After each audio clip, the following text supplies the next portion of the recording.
Good afternoon বন্ধুরা, দেখো আজকে আমার লাঞ্চ থালি তৈরি হয়ে গেছে। আজকে আমি লাঞ্চ থালিতে দেখো কি কি রেখেছি।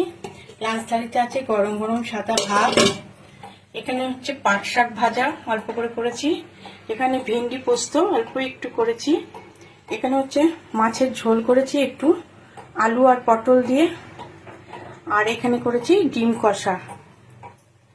এই হচ্ছে আজকে আমার লাঞ্চের মেনু। ডিম কষাটা পেঁয়াজ রসুন দিয়ে করেছি, কষা কষা করেছি একটু। আর এই হচ্ছে আমার আজকে লাঞ্চের মেনু। তোমরা কে কি লাঞ্চ করলে অবশ্যই ভিডিও দিয়ে দেখবো। আমার লাঞ্চ মেনু তোমাদের কেমন লাগে অবশ্যই জানিও। ভালো থেকো, সুস্থ থেকো। এই পর্যন্ত।